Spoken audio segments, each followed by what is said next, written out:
অজ্ঞানতিমিরান্ধস্য জ্ঞানাঞ্জনশলাকয়া চক্ষুর উন্মীলিতং যেন তস্मै শ্রী গুরবে নমঃ।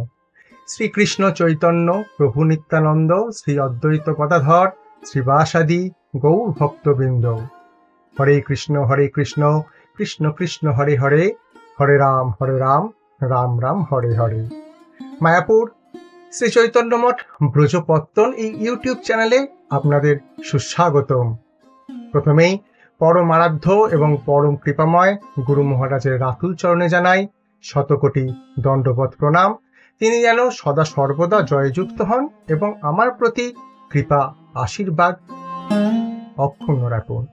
এরপর সমস্ত আচার্যদের, সমস্ত ভক্তিমতী মায়েদের, সমস্ত গুরু ভ্রাতা ও ভগিনীদের চরণে জানাই পুনঃ দণ্ডবত প্রণাম।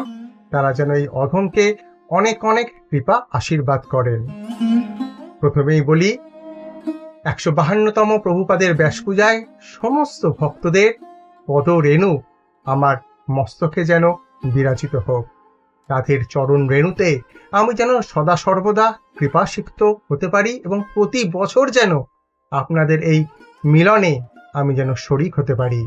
সর্বোপরি গুরু মহারাজ, সমস্ত আচার্যদের যে পরিমাণে একসাথে মিলে মিশে রূপ রঘুনাথের কথা আমরা শুনেছি, এই সৌভাগ্য যেন প্রতি বছর যেন আমাদের হয়ে থাকে। এই কৃপা আশীর্বাদ করবেন। আজকে যে বিষয়টা আপনাদের সামনে আনছি সেটা থাম্বনেল দেখে বুঝতেই পেরেছেন, সেটা হচ্ছে একাদশীর ব্রত মাহাত্ম্য কথা। হ্যাঁ, ঠিকই ধরেছেন, এটি গোবিন্দ মাসের ফাল্গুন কৃষ্ণপক্ষিয়া বিজয়া একাদশী।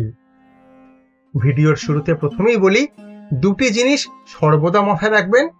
একটি আছে বিজয়া মহাদ্বাদশী এবং একটি আছে বিজয়া একাদশী। আজ আমরা শুনব বিজয়া একাদশীর কথা। স্কন্দ পুরাণে যুধিষ্ঠির শ্রীকৃষ্ণ সংবাদে এই ফাল্গুন কৃষ্ণপক্ষিয়া বিজয়া একাদশী সম্বন্ধে বর্ণিত হয়েছে। ধর্মরাজ যুধিষ্ঠিরের পরিপ্রশ্নের উত্তরে শ্রীকৃষ্ণ বললেন, হে মহারাজ, এই একাদশীর নাম বিজয়া। একদা দেবর্ষি নারদ ব্রহ্মার নিকট এই ব্রত মাহাত্ম্য জানতে চেয়েছিলেন। যৎকিঞ্চিৎ আমি তোমায় বলছি, শ্রবণ করো। পিতৃসত্য পালনের জন্যে অযোধ্যাপতি রামচন্দ্র, জগন্মাতা সীতা ও অনুজ লক্ষণ সহ 14 বর্ষকালে বনে বাস করেছিলেন। গোদাবরী তটে পঞ্চবটী বনে অবস্থানকালে রাক্ষস রাজা লঙ্কাধিপতি রাবণ রাম লক্ষণের অবর্তমানে ছদ্মবেশী সাধুর বেশে ভিক্ষুকের ছলনায় সীতাকে অপহরণ করেছিলেন। সীতার অন্বেষণে রামচন্দ্র বড়ই মর্মাহত হয়ে পড়লেন। সীতান্বেষণে ব্যাকুলিত রামচন্দ্র মরণোন্মুখ জটায়ুর সাক্ষাতে সকল বিষয়ে অবগত হয়ে সীতা উদ্ধার নিমিত্ত সুগ্রীব ও বানর সেনা নিয়ে কপিপতি হনুমান রামকার্য সমাধানের জন্য লঙ্কায় গিয়ে অশোক বনে জানকী দেবীর সাথে সাক্ষাৎ করেন এবং শ্রী রামচন্দ্র কর্তৃক প্রদত্ত অঙ্গুরীয় সীতা দেবীর হস্তে প্রদান করেন। লঙ্কা থেকে ফিরে প্রভু রামচন্দ্রের চরণে সকল বৃত্তান্ত বর্ণনা করলে তা শুনে সুগ্রীব ও অন্যান্য বানর সৈন্যাদির সাথে সমুদ্র তীরে এলেন। কি প্রকারে এই এত বিশাল সমুদ্র পার হওয়া যায় তার একটা উপায় নির্ধারণের জন্য লক্ষণকে বললেন।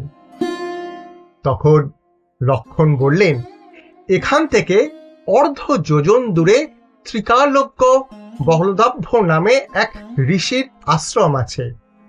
সেই ঋষি ব্রহ্মার সাক্ষাৎ পেয়েছিলেন।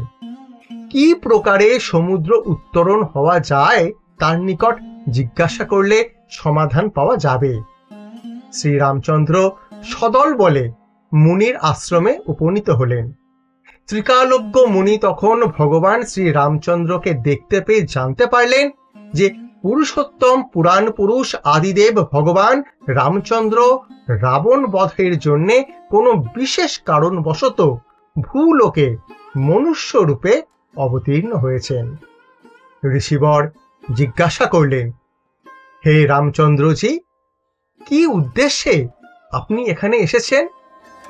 আপনার শুভানুগমনে আমি নিজেকে ধন্য মনে করছি।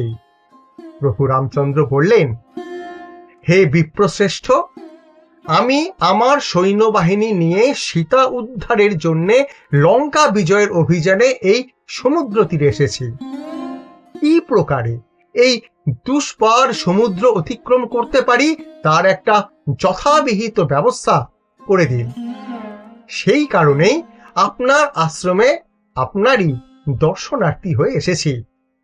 তখন মুনিবর প্রভু রামচন্দ্রকে একটা সুন্দর ব্রত পালনের কথা বললেন, যা পালনে বিজয় লাভ অবশ্যম্ভাবী। দশমীর দিন পূর্ণ কুম্ভ, অর্থাৎ কুম্ভ মানে হচ্ছে মাটির পাত্র বা যেটাকে আমরা কলসি বলি, সেটা পূর্ণ কলসি করে আম্রপল্লব দ্বারা স্বস্তিকা বেদী রচনা করে শ্রী বিগ্রহ পূজা করতে হয়। ফাল্গুন মাসের কৃষ্ণপক্ষিয়া একাদশীর দিন উপবাস করত অহরাত্র ভগবত স্মরণ করলেই সর্বত্র বিজয়ী হওয়া যায়। শ্রী নারায়ণ পূজা, শ্রী ভগবত বিগ্রহের সম্মুখে রাত্র জাগরণ অবশ্যই পালনীয়। দ্বাদশীর দিন সূর্যোদয়ের পর কোনো নদী, সরোবর বা কোনো জলাশয়ের নিকট ওই কলস স্থাপন পূর্বক নৈষ্ঠিক বৈদিক ব্রাহ্মণকে ওই পূর্ণ কুম্ভ দান করলে আপনার সর্বত্রই বিজয় লাভ হবেই। মুনিবরের আদেশ অনুক্রমে রামচন্দ্র ওই ব্রত পালন করে ইহলোক ও পরলোকের সর্বত্রই বিজয়ী হয়েছিলেন। এমনকি রাবণ বধার্থে লঙ্কা বিজয়ীও হয়েছিলেন। এই কারণে মানুষ মাত্রেই বিজয়া একাদশী পালন করা একান্ত আবশ্যক। শ্রী রামচন্দ্র বিজয়ার প্রভাবে সীতা উদ্ধার করেছিলেন।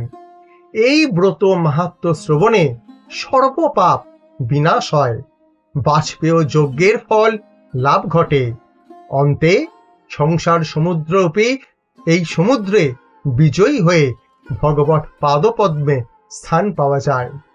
তো এই ছিল আজ বিজয়া একাদশীর ব্রত মাহাত্ম্য কথা। ভিডিওটি কেমন লাগলো অবশ্যই আমাকে কমেন্ট সেকশনে জানান। আর এই রকমই ভিডিও নিয়ে আমি শচীনন্দন আবার আপনাদের সামনে উপস্থিত হব, এই কৃপা ভিক্ষা করি। জয় অনন্ত কোটি বৈষ্ণব বৃন্দের জয়, জয় আকর মঠরাজ মায়াপুর শ্রী চৈতন্য মঠের জয় এবং তৎ শাখাসমূহ সমস্ত গৌড়ীয় মঠের জয়। হরে কৃষ্ণ।